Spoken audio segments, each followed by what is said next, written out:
Now you played 3 different sports: basketball, tennis, and baseball. We're going to talk about And that. golf. And golf. Okay, 4.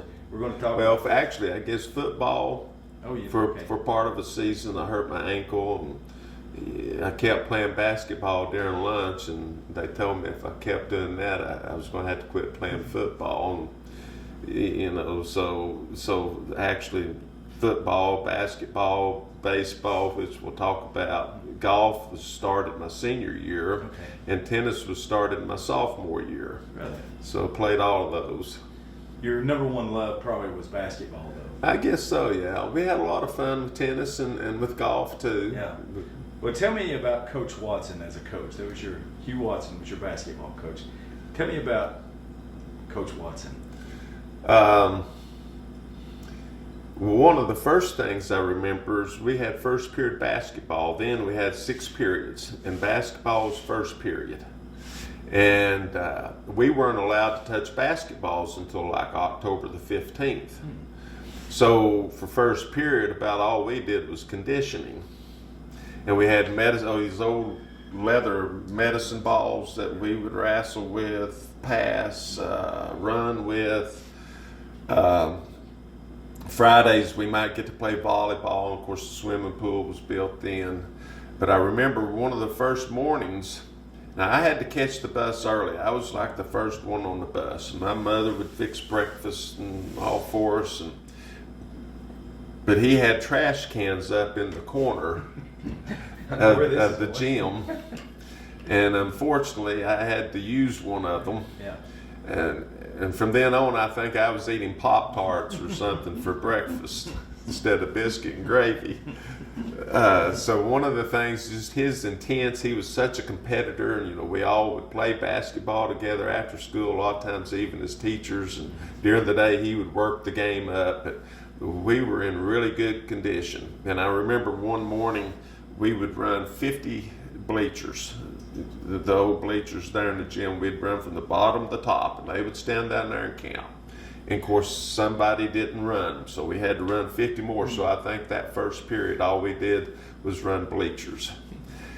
So being in really good shape, being such a competitor, are some of the things that I remember about Coach Watson. Is there any one game, I'll give you a second, during your career that you remember more than any other game? Oh, me. I maybe for me personally, it might have been at Cleveland. I got hot and scored 20-something points, and but there were a lot of good. I probably remember the bad ones more than I remember the good ones. Our last one was in the semifinals of the region at home. We'd beaten Harriman maybe 5 straight times over the course of a couple years, and they put us out of that game. I remember that. But going back to the Cleveland game, Coach Condo's the Cleveland coach, and he even made a comment in the paper about, I knew who Davis was, I knew who Blair was, but who the heck is Millsaps? So I was sort of under the radar. There were better players on our team. Who were some of those teammates and friends? Well, Randy, Mark Blair, Greg Deathridge played earlier, Terry Vires, Mark Harrell. Mark was our leading scorer and leading rebounder our junior year, and then unfortunately for health reasons wasn't able to play his senior year. And so we were, the junior year we went to the state, so we were really expecting to have another really good year our senior year, and made it to the regional semis, but unfortunately came up short. But another guy that came my junior year was Coach Hamilton. He was an assistant coach, and we ran so much, I think it got to the point where we might have only had 13 players left in the program. And then Coach Danny Green came our senior year. Okay. Hamilton, what was his first Jim name? Hamilton, and he had gone to Harriman and then played at Tennessee Western, and I believe I remember this correctly, but Coach was looking for an assistant. I believe Philip Bettis had been the assistant my freshman and sophomore years, and Jim Hamilton was one of the candidates, and he went, and Andy Landers, who became the Georgia coach, he was coming out of Maryville, and I guess getting out of school at the time, and I think my coach might have even talked to him, but that's when he went to Rome State and became the coach over there. You know, then he recruited Bernadette and Juliet to Rome State, and then he went to Georgia. Yeah. And of course Bernadette went there and played for him. For those who don't know about Bernadette, give our listener a little history of Bernadette. Well, of course, she came our 8th grade year at Philadelphia, her and her sister. And then when she came into the high school, and our high school had a really good team. They had a really good program, good team. I know our girls went to the state tournament their junior and senior year, and I don't think they lost many games either. And of course, then we were playing 3-on-3, and Bernadette was a really good offensive player. Well, she could have played defense too, and Juliet, her sister, was a really good defensive player. And we had a couple girls, I think, that would play both offense and defense depending on the situation. But yeah, we were playing back in the day 3-on-3 or six-man basketball. You mentioned, of course, she went on then to Georgia, to Rome State, to Georgia, became Rick Pitino's assistant at Kentucky, and there's even a 30-30 ESPN half-hour story about Bernadette. She was the first female to be a coach on a men's team, team, I think so. College. You mentioned tennis and golf. Who were your coaches in tennis and golf? It seemed like there was a Scott that was the sophomore. Do you remember Scott, civics teacher, something? And we just, in fact, Coach Watson might have even been helped getting that started. Okay. But then Richard, I know, came my senior year, and we had played Cleveland Day, I believe, the year before, and he was teaching down there. Of course, he was from Lenore City, and then came to Lenore City, to Loudon my senior year. Okay. And then I think Danny Green started the golf team. Okay. Now, baseball. We mentioned that you played one game of baseball. Tell us why you played one game of baseball. Well, maybe two if you can include the summer. There was a young boy at Philadelphia school the other day, and he had a backpack, and he had all these different bats and training aids and gloves. And I said, back in the day, we would have been lucky to have had a bat and a ball. In fact, I had played some baseball. We had gotten together, a bunch of us in Philadelphia, and organized our own team, and my mother literally drove us to Loudon in the back. We rode in the back of the pickup truck. Yeah. Of course, today you could lose the farm for doing something like that, and we made it to the finals. We didn't have a coach. We just organized ourselves. We were literally the bad news bears. But then in high school, Coach Thompson, I believe it would have been my sophomore year. Were you a senior? Mm-hmm. So he started the baseball team. And my junior year, of course, baseball was being played in the spring. And when football practice started in the spring, a lot of times he wouldn't have enough players to fill the baseball team. So I remember him coming to me and asking me, would I go to Rockwood, was the game that I played in, so there would be enough to play. And he stuck me out in right field. I think he had a designated hitter for me. In that summer, I played in a game against Kingston down here. I think it went like 18 innings. My cleats were broken on my shoes. My feet were killing me. I guess I was the auxiliary. If somebody needed somebody to step in, I was ready. So the moral to the story is football, even spring football. Oh yeah, had precedent. Oh yeah. In fact, we've baseball. talked a lot about that, and Bill was my assistant basketball coach. For someone today to say, to grasp what he went through to build what we see today, Oh, yeah.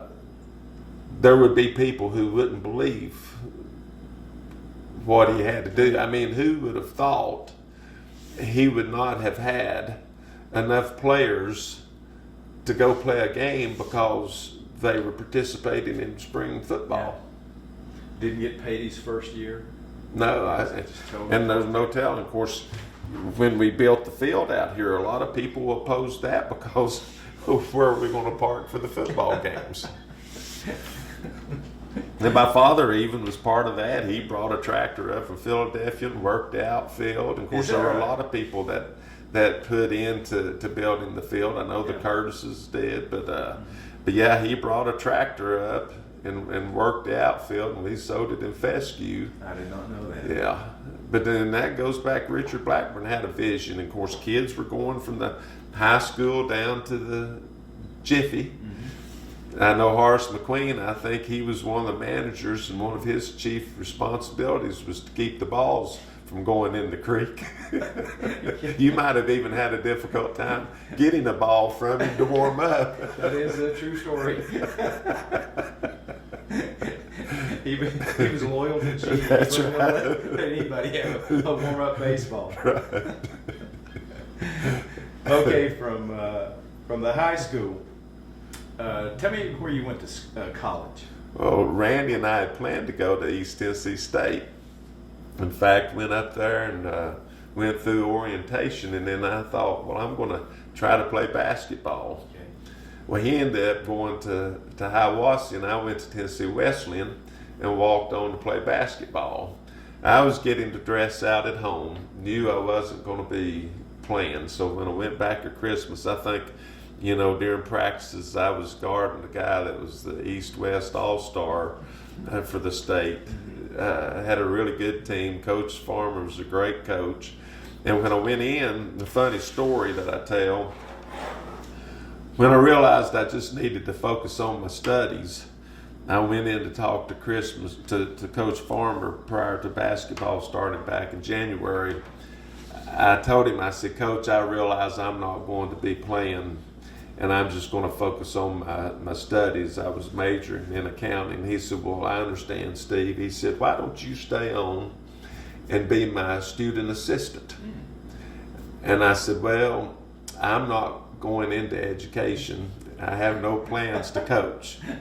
So I missed a real opportunity to learn from him.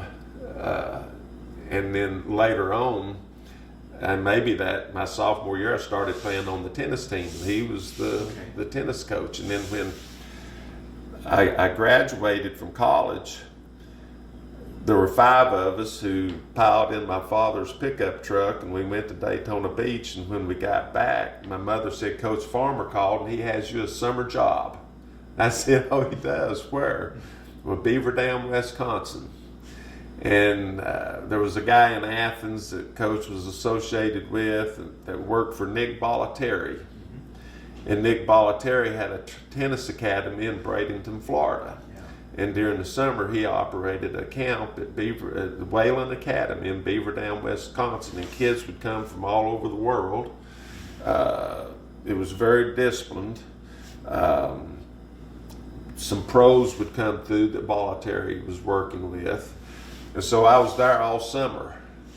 And then when I came home, Coach had worked it out that I would start working with my uncle in an insurance agency. So I'd got my insurance license. Well, in the meantime, I'm playing basketball with the former coaches and teachers at Loudoun High School during the winter on a little league team. And Coach Watson said, hey, I think Danny's going to be leaving me this year. Why don't you come and be my assistant coach? I hadn't planned on coaching or teaching. Ran into the guy over the education department in the record bar at West Town Mall and talked to him about getting certified to teach.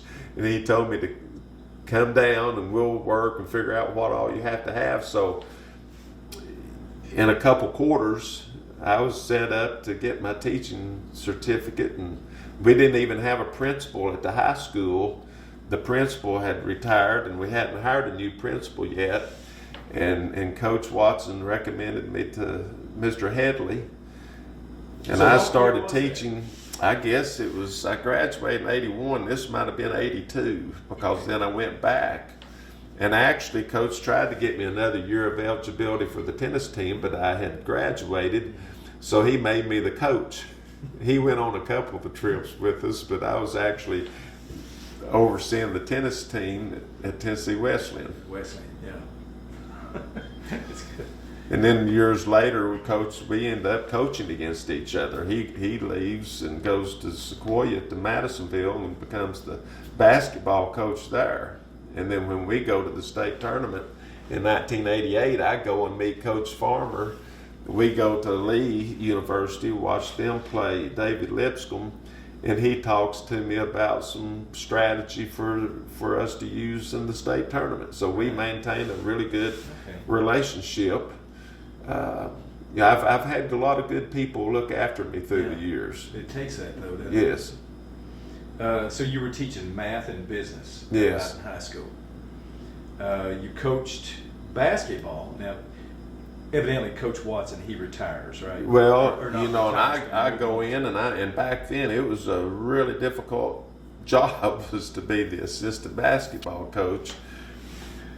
You had the freshman team, and you played in a conference. You had the JV team, and you played every game that the varsity played just about.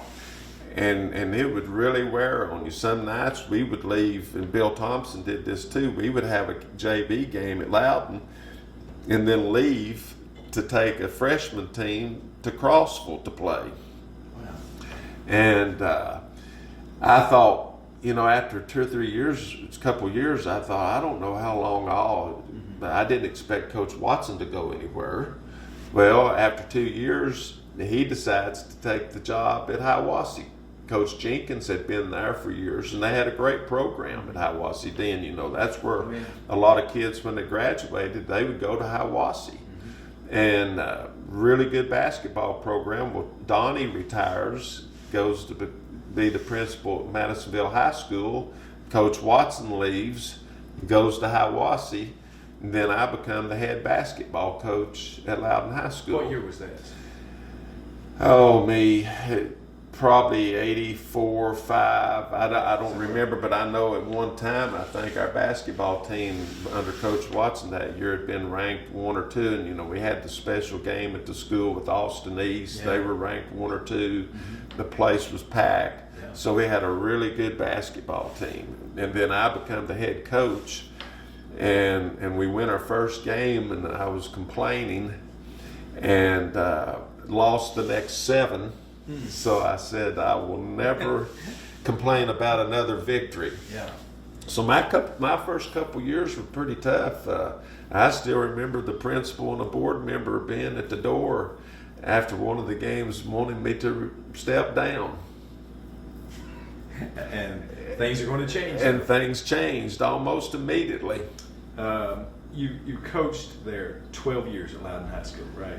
I'm not sure how many. I was on and off again 2 or 3 times. Okay. As I tell people, I went to the dark side. I became an administrator. And before we get into the dark side, I suppose your highlight in your basketball coaching career had to be in 1988 when y'all went to the state championship and became runner-up in the state. Yes, lost by 1 point to Memphis East. Yeah. So going into that year, what were the expectations that you had for the team? We had gone to the sub-state the year before. Okay. We went to Livingston and lost.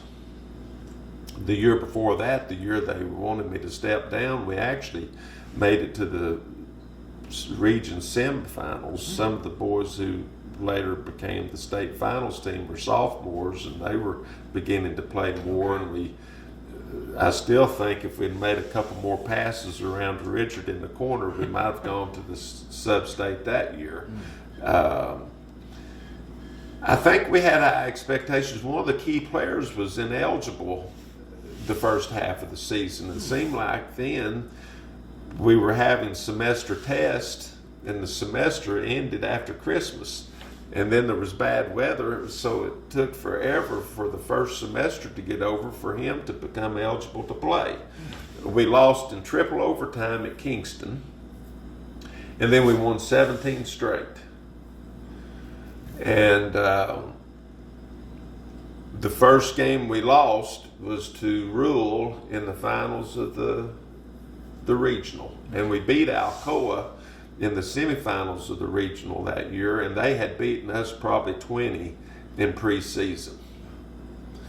And then we went to North Green for the sub-state, and it was like in fact, we showed the movie Hoosiers to the student body prior to us going there, and it was a lot like that movie. You go into this little gym, and I mean, people were literally, I'm sitting almost with the fans from there. They had filled the gym hours before the game. And then to go on to there, and I was telling some of the middle school players this the other day, when we went to the state tournament, we had a meeting, and they asked the coaches to list how they thought the teams would finish. Well, some of them wouldn't even list us. And we were playing Chattanooga City in the first round, and they had a player by the name of Orlando Lightfoot, who I think went on to maybe lead the nation in scoring almost his freshman year. So they were calling me from Chattanooga, getting my comments about playing City in the tournament and all this. And so I would always ask the person calling me, well, what did they say about us? And the guy kind of laughed, and he said, well, the Chattanooga City coach kind of laughed and said, we finally gotten a break with our draw. Yeah. And nobody took us seriously. Yeah. Even after we won our first game, they were asking the Memphis Carver coach, well, what do you think about your semifinal game? And they started talking about how good Chattanooga City, and he said, well, coach, don't you know Loudon beat them? And I think his response was, you mean that bunch of shooters beat them? And I still remember going into the... Well, first off, how did the players, I'm sure they heard some of this stuff. They was just a unique group. I mean, they just believed. I think they had won their freshman tournament. They came up together. Okay. They just believed. And I still remember Bill Thompson. This was about the time he started helping. He said, you know, you can tell this group to do something, whether it was right or wrong, they could do it. Yeah. And you just had the right pieces for this team. And who were some of those key players? well, Richard Waller, Steve Simpson, Hank Kirkland, David Wilkerson, Chris Jones, Alan Waller, was it John Rush, or Rush Boy, Peter Schultz. There's just, So you still it's remember just, them? oh yeah, and just, but I remember the last game, and going to the bathroom prior to going out. See, they did Rodney Dangerfield stories in the paper. I was wearing my Celtic boxer shorts for good luck, and talked to Bob Kessling about that. And just, you know, later John Ward even mentioned watching the game to me. We were in a thing together, and I remember going to the bathroom prior to the game thinking, regardless of the outcome of this game, there's not another one tomorrow. Yeah. Not many coaches ever have the opportunity to get to that point, and very few ever win their last game. But it was sort of a sad moment too, and it took me years to be able to watch the game. It came down to one point. A lot of people felt like that Memphis East was one of the best teams in the state, regardless of classification. Yeah, they had some. And they had two players who went on and started for Memphis State when they made a run to the Final Eight. Yeah. And that 1 point. 1 point. But the Loudon people, they showed up. Oh yeah, yeah. Great following. There was a lot of red over there at the gym, I remember. Yeah. And Vanderbilt. Yeah. And we were on the end of the court. Now, after basketball, your basketball coaching career ended, you became assistant principal. And athletic director. You did that for 5 years, right? Yep. In high school. Any good memories of those 5 years? Again, maybe I tend to think about the challenges more than the success. Maybe that's I've told somebody I may be more motivated by a fear of failure than of success. And again, it goes back to a former teacher, I guess, having enough confidence in me to say, do you want to be my assistant principal? Mm-hmm. We had taught alongside each other and saw things that we thought maybe needed to be changed or done differently. I'd never really gone into anything thinking this is my goal, is to become this or to become an assistant principal, to become a principal. It just kept working out because of people I had been associated with previously would say, hey, come and do this with me. I wasn't in control. One of the things I talk about during that time, and I'm a volunteer coach now, we couldn't find, and this would have probably been between 94 and 99, we couldn't find a girls soccer coach. So we proposed to the TSSAA that we start using volunteer coaches. Yeah. Well, they were welcoming because other people were having the same problem. So I think they took a model from Indiana or somewhere and adapted it. And of course, we were proposing it and working with them, and that's where the use of volunteer coaches started. And Dr. Gary Dutton and Clint Abbott, the principal from Alcoa, went around and did the volunteer coaching classes. Okay. So would you have ever thought that there would come a time that the majority of the assistant football coaches at Loudon High School would be non-faculty? Yeah, and basketball as well. Basketball as well. So Loudon High School, we had a hand in this, good or bad, but without volunteer coaches now, I'm not sure how a lot of these sports. Yeah, you wouldn't have enough coaches to go around. No. Yeah, I mean, it's a huge time commitment, social media. Everybody's a coach after the fact. Mm-hmm. So I guess that's one of the things I'm proud of. Sure. In Loudon, I never planned on leaving Loudon High School. I thought I would be there in some of the other ones. You loved your school, you loved your community, and that's where you saw yourself. But things changed. Yeah, things and you went changed. on to the other side of the road. I told people you were at North Middle for 5 years. 5 years. Tell me about that experience. Well, that was a neat experience. That's your first head principal. Yes. And I might say something about this a little bit later when we talk about something else, but at each step of the way, I've been blessed. I think I had substituted in a middle school maybe 1 or 2 times prior to becoming the principal of a middle school. So when I was there, I didn't know what was going on. But I had Ms. Vivian McCormick, who's the secretary there, had Gina Vandergriff, who'd been teaching math, who became my assistant principal. She was a wonderful teacher. A lot of excellent teachers there. Miss Laughlin, I was telling the story the other day, she taught 7th grade English, and I had English teachers from the high school say, I know where these kids come from and who they have had. So I remember before I would send something home that I had written, I would go have Miss Laughlin check it for me. And I tell people I was just like a 7th grader standing there shaking in my shoes. And fortunately, by the time I left middle school, the red ink on my paper had decreased. She was phenomenal. Yes. I saw many students come back through the years and thank her. Right.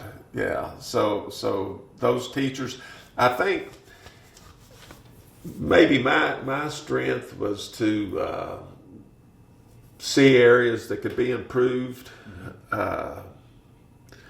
We had a Pride Day when I first went there, and we painted the walls, in that particular design in Loudon Middle School at the time.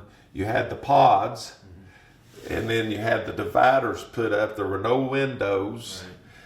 All the carpet is just not very welcoming. And then when you would walk into North Middle School, the boys' bathroom is right there beside the office door, and it smelled. Yep. So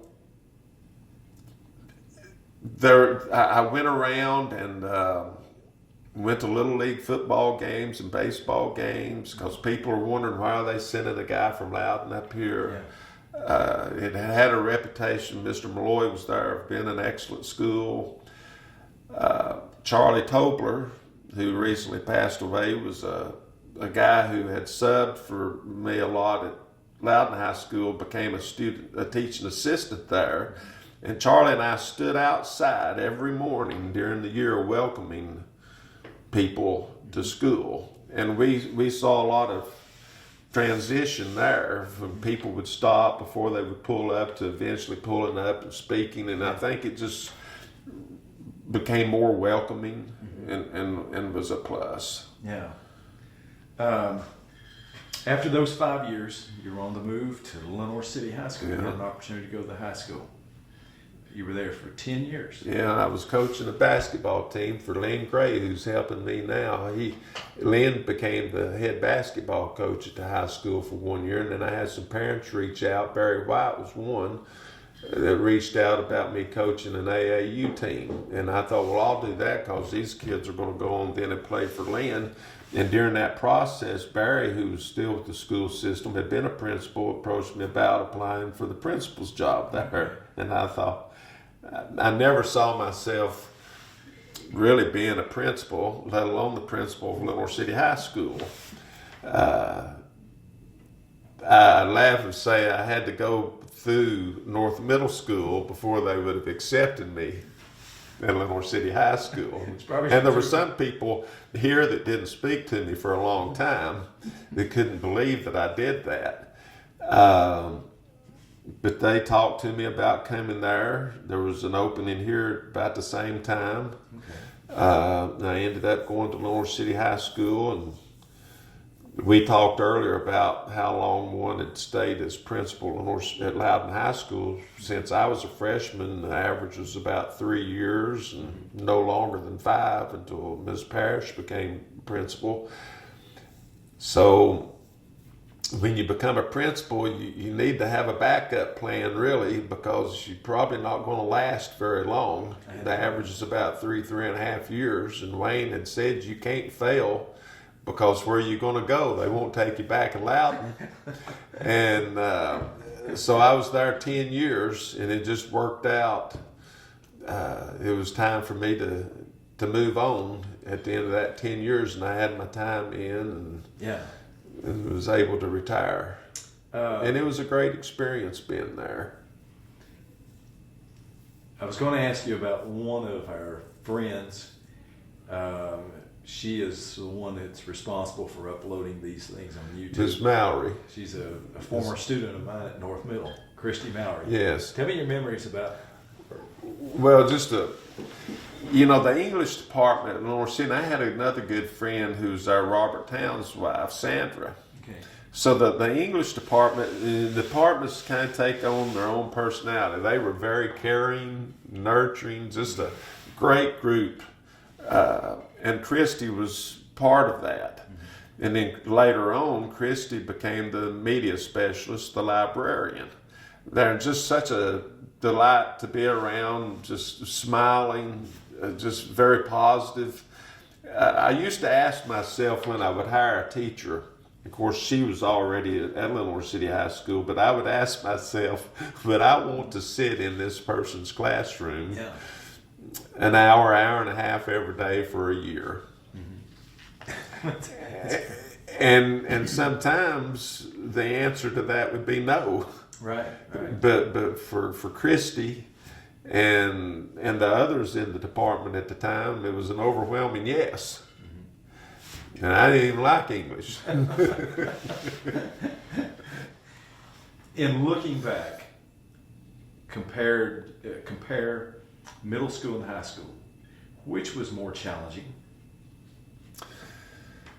I tell people when they are in school and they're trying to decide if they want to teach middle school or high school, I say you owe it to yourself to go to both, because middle school could be a calling that you're unaware of, and it is a calling. When I went to North Middle School, I thought this is pretty good. We don't have as many extracurricular activities, and so there was more time on the weekends. And in high school, there's always something to go to. There's such a difference in the age group, and I'm coaching middle school basketball now. I think at that age, you have an opportunity to really do a lot of good.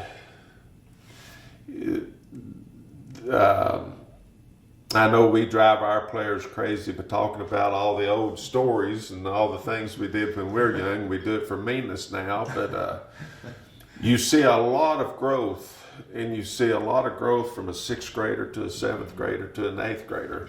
High school, you can actually have a pretty good conversation with a high school student. A lot of times the problems that they personally were having would be more serious, whereas maybe in middle school the problems might stem as much with the family as the individual. So very different. I think I liked high school more than middle school as a principal and a teacher. But a lot of times your problems, you've got kids driving, just a lot of other issues during the course of drugs. I can't count the times I've been called to go check the records to see if a student who had been in an accident was one of our students. Dealt with a couple guns over the course of the time. But like I say, the drugs, just so many, and things are so different now. My mother said the other day, I'm glad you're not still doing this. If you were starting a school today and you had the ultimate power on who you were hiring, what characteristics would you look at in hiring new teachers? Well, I had 3 R's: relationships, relevancy, and rigor. And I know, based on my studies and attending different conferences and all, for middle school students, those relationships are huge. As you get older, the relationships are still huge. A teacher's content knowledge becomes more important to a student too, because a lot of them are really wanting to learn and that, but relationships are so big. So I would start out by trying to attract teachers who could develop positive relationships. A student has to be safe physically, but they also have to be safe emotionally. I listened to a professor from the University of Virginia a lot, who literally wrote the book on block scheduling, and he was from Tennessee. And he talked about, and he did a lot of work with the 9th grade academies, and he talked about teachers who would make students jump through hoops. An example, and this is just a simple example, but you might have a teacher who wouldn't accept a student's work late there during class, but would make them come after school to turn it. That's creating hoops for students to jump through. That student might have to literally run out the door to get on the bus to go home. See, I think sometimes we as teachers, we don't always see, we were usually successful in school. We don't really recognize the struggles that some have in school. I tried to instill in our teachers another thing that Dr. Kennedy talked about. Every student needs an advocate. Some do. Some, their parents are their advocates. Some, based on the program they're in, is their advocate. But there's a huge middle ground. There are a lot of students who don't have advocates.